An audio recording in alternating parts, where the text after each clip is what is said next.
ಅರಿಶಿಣ ಎಲೆಯ ಕಡುಬು ಅಂದರೆ ಯಾರಿಗಿಷ್ಟ ಇಲ್ಲ ಹೇಳಿ.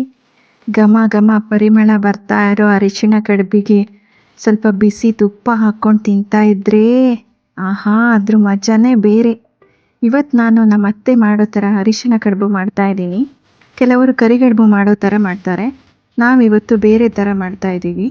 ಇದಕ್ಕೆ ಬೇಕಾಗಿರೋ ಸಾಮಗ್ರಿಗಳು: 1 ಕಪ್ ಚಿರೋಟಿ ರವೆ, 1 ಕಪ್ ಬೆಲ್ಲ, 1 ಕಪ್ ತೆಂಗಿನ ತುರಿ, ಒಂದು 5-6 ಏಲಕ್ಕಿನ ಪೌಡರ್ ಮಾಡಿ ಇಟ್ಕೊಳ್ಬೇಕು. ರವೆ ಹುರಿಯೋಕ್ಕೆ ಸ್ವಲ್ಪ ತುಪ್ಪ ಬೇಕಾಗುತ್ತೆ. ನಾನಿಲ್ಲಿ ಹಿಟ್ಟನ್ನ ಮೊದಲಿಗೆ ರೆಡಿ ಮಾಡಿ ಇಟ್ಕೊಂಡಿದ್ದೀನಿ. ಮೊದಲಿಗೆ ತುಪ್ಪನ ಬಾಣಲೆಗೆ ಹಾಕಿ ಚಿರೋಟಿ ರವೆನ ಹಾಕಿ ಸ್ವಲ್ಪ ಕೆಂಪಗೆ ಆಗೋ ಥರ ಚೆನ್ನಾಗಿ ಹುರ್ಕೊಳ್ಬೇಕು. ನಂತರ ಅದಕ್ಕೆ ಪುಡಿ ಮಾಡಿರೋ ಬೆಲ್ಲ ಹಾಕಿ ಒಂದು 3-4 ಸ್ಪೂನ್ ನೀರು ಹಾಕಿ ಬೆಲ್ಲ ಚೆನ್ನಾಗಿ ಕರಗೋವರೆಗೂ ಮಿಕ್ಸ್ ಮಾಡ್ಕೊಳ್ಬೇಕು. ನಂತರ ಅದಕ್ಕೆ ತೆಂಗಿನ ತುರಿ ಹಾಕಿ ಮಿಕ್ಸ್ ಮಾಡ್ಕೊಳ್ಬೇಕು. ಲಾಸ್ಟಿಗೆ ಏಲಕ್ಕಿ ಪೌಡರ್ ಹಾಕಿ ಚೆನ್ನಾಗಿ ಮಿಕ್ಸ್ ಮಾಡಿ ಎತ್ತಿ ಇಟ್ಕೊಳ್ಬೇಕು. ಸ್ವಲ್ಪ ಬಿಸಿ ಆರಿದ ಮೇಲೆ ಒಂದೊಂದೇ ಎಲೆಗೆ ಹಿಟ್ಟನ್ನು ಉಂಡೆ ಮಾಡಿ ಹಾಕ್ಕೊಂಡು ಸ್ವಲ್ಪ ತಟ್ಟಿ 4 ಸೈಡ್ ಫೋಲ್ಡ್ ಮಾಡಿ ಇಟ್ಕೊಳ್ಬೇಕು. ಈ ಥರ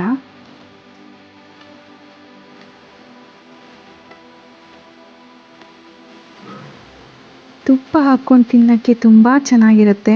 ನಿಮಗೇನಾದರೂ ಈ ಅರಿಶಿಣ ಎಲೆ ಸಿಕ್ಕಿದರೆ ಕಡುಬು ಮಾಡೋದು ಮಾತ್ರ ಮಿಸ್ ಮಾಡಬೇಡಿ.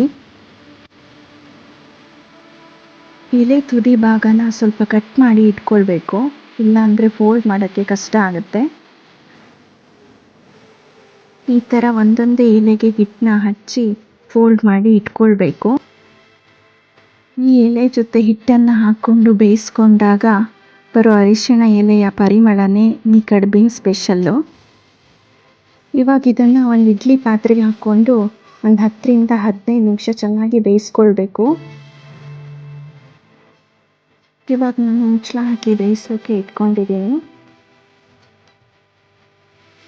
ಇವಾಗ ಇದು ಬೆಂದಾಗಿದೆ, ಪಾತ್ರೆನ ಇಳಿಸ್ಕೊಂಡಿದ್ದೀನಿ. ನೋಡಿ, ಫುಲ್ಲು ಪರಿಮಳ ಬರ್ತಾ ಇದೆ. ಆ ಪರಿಮಳ ತಗೊಂಡ್ರೇ ತಿನ್ನೋಣ ಅನಿಸುತ್ತೆ, ಅಷ್ಟು ಚೆನ್ನಾಗಿರುತ್ತೆ. ಇವಾಗ ಇದನ್ನು ಓಪನ್ ಮಾಡಿ ತೋರಿಸ್ತೀನಿ. ನೋಡಿ, ಇದು ಸ್ಮೂತಾಗಿ ಎಷ್ಟು ಚೆನ್ನಾಗಿ ಬಂದಿದೆ. ತುಪ್ಪ ಹಾಕ್ಕೊಂಡು ತಿನ್ನೋಕ್ಕೆ ತುಂಬಾ ಚೆನ್ನಾಗಿರುತ್ತೆ.